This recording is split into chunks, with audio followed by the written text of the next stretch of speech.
Tahukah kalian bahwa pengecatan pada pagar besi bertujuan untuk mencegah terjadinya korosi? Walaupun begitu, dalam beberapa tahun kemudian, cat pagar besi tersebut mulai pudar karena sering terkena air hujan. Akhirnya, pagar besi menjadi berkarat. Hal ini menunjukkan bahwa korosi pasti dapat terjadi, tetapi dapat kita cegah. Apa saja upaya yang dapat dilakukan untuk mencegah korosi? Mari kita simak pembahasannya berikut ini. Terjadinya korosi pada logam dapat menimbulkan banyak kerugian karena mengurangi usia pakai dan daya guna benda-benda yang berbahan logam.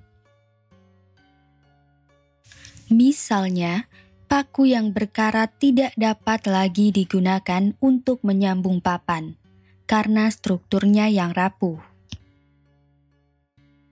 Oleh karena itu, diperlukan upaya-upaya untuk mencegah terjadinya korosi pada logam.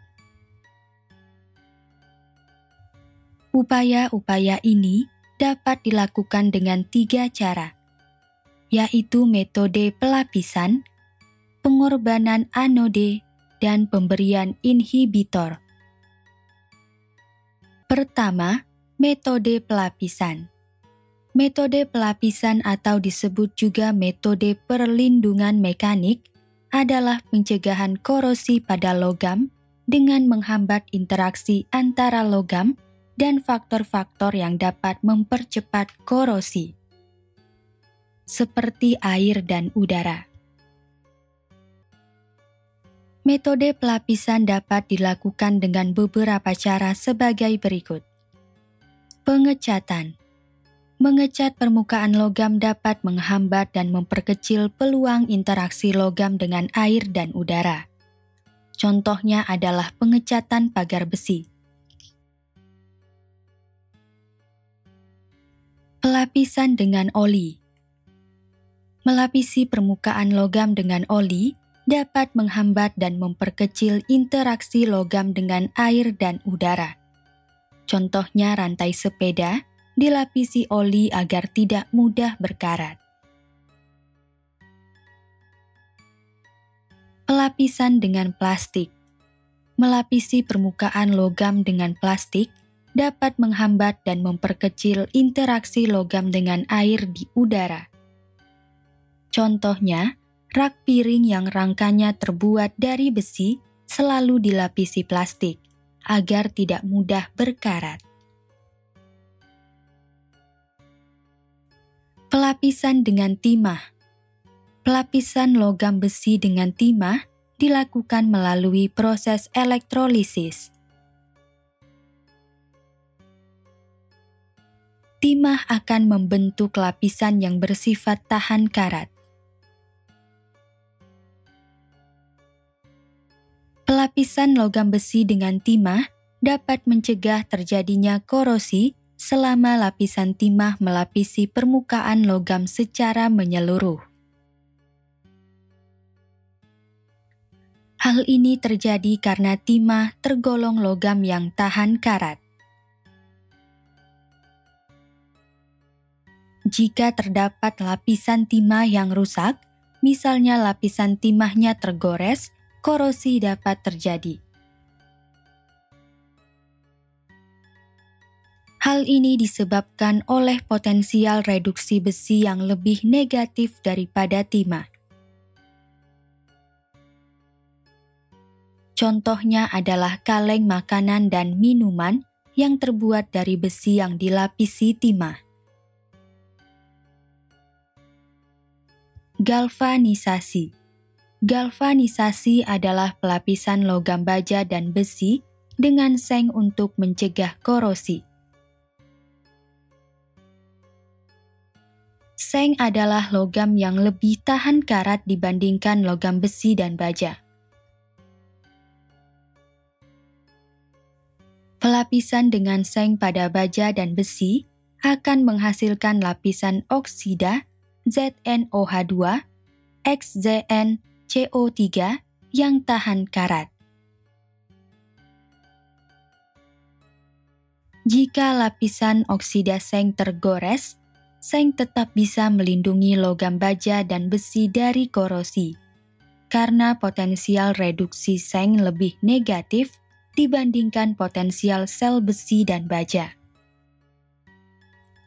Oleh karena itu, besi yang terjadi kontak dengan seng akan membentuk sel elektrokimia dengan besi sebagai katode. Dengan demikian, besi akan terlindungi dan seng yang akan mengalami oksidasi, sehingga seng akan mengorbankan dirinya untuk mengalami korosi terlebih dahulu. Contohnya adalah rangka baja yang dilapisi seng, agar tidak mudah berkarat. Pelapisan dengan kromium. Pelapisan logam dengan kromium dapat menghambat terjadinya korosi dengan membentuk lapisan kromium oksida yang tahan karat. Meskipun lapisan ini tergores, lapisan kromium tetap bisa melindungi logam di bawahnya, misalnya logam besi. Potensial reduksi besi lebih positif daripada kromium, sehingga besi yang terjadi kontak dengan kromium akan membentuk sel elektrokimia dengan besi sebagai katode. Dengan demikian, besi akan terlindungi dan kromium akan mengalami oksidasi. Contohnya adalah pelek mobil yang dilapisi kromium agar tampak lebih berkilau dan tahan karat. Kedua, pengorbanan anode. Pengorbanan anode dilakukan dengan menghubungkan logam besi dengan logam pelindungnya. Logam pelindung yang digunakan bertindak sebagai anode dan bersifat lebih mudah berkarat daripada besi, misalnya magnesium. Oleh karena itu, jika logam magnesium dikontakkan melalui kabel dengan besi, magnesium akan berkarat, tetapi besi tidak berkarat. Pengorbanan anode banyak digunakan untuk mencegah korosi dari benda-benda logam yang dipendam di dalam tanah, seperti pipa air ledeng dan tangki bahan bakar. Ketiga, pemberian inhibitor. Inhibitor adalah zat kimia yang dapat ditambahkan untuk menghambat terjadinya proses korosi. Berdasarkan mekanismenya, inhibitor korosi dibedakan menjadi 3 jenis, yaitu inhibitor anodik, inhibitor katodik, dan inhibitor campuran. Inhibitor anodik. Inhibitor anodik merupakan zat kimia yang ditambahkan untuk menghambat korosi dengan cara menghambat pelepasan ion-ion logam ke dalam air. Inhibitor ini dapat memfasilitasi pembentukan lapisan film tipis di atas permukaan anode, sehingga dapat menghambat reaksi terlarutnya logam anode. Contohnya adalah ion nitrat, ion kromat, dan ion fosfat. Skema dari inhibitor anodik dapat dilihat pada gambar berikut. Inhibitor katodik.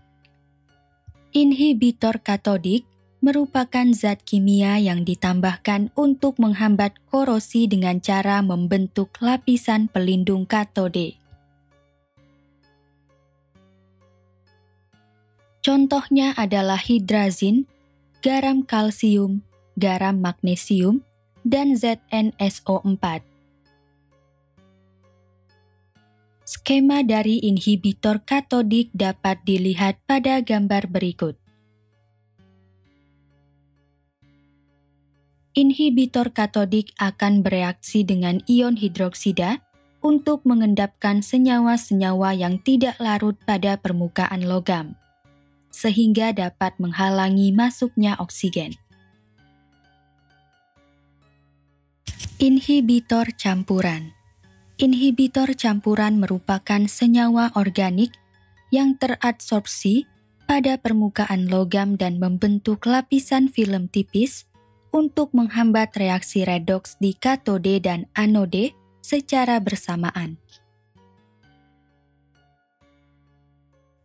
Adsorpsi inhibitor senyawa organik ini pada logam dapat terjadi secara fisika atau kimiawi melalui gugus polarnya. Sementara itu, gugus nonpolar tersusun pada arah tegak lurus permukaan logam dan memberikan hambatan terhadap zat lain yang akan bereaksi dengan logam. Contohnya adalah gugus amina, gugus sulfonat, dan gugus fosfonat. Poin-poin penting pada pembelajaran kali ini adalah sebagai berikut. Pertama, terjadinya korosi pada logam dapat menimbulkan banyak kerugian karena mengurangi usia pakai dan daya guna benda-benda yang berbahan logam. Kedua, metode pelapisan atau disebut juga metode perlindungan mekanik merupakan salah satu cara untuk mencegah korosi pada logam. Metode pelapisan meliputi pengecatan, pelapisan dengan oli, pelapisan dengan plastik, pelapisan dengan timah, galvanisasi, dan pelapisan dengan kromium. Ketiga, pengorbanan anode dilakukan dengan menghubungkan logam besi dengan logam pelindungnya yang lebih mudah berkarat daripada besi, misalnya logam magnesium. Keempat, inhibitor merupakan zat kimia yang dapat ditambahkan untuk menghambat terjadinya proses korosi. Berdasarkan mekanismenya, inhibitor dikelompokkan ke dalam 3 jenis, yaitu inhibitor anodik, inhibitor katodik, dan inhibitor campuran.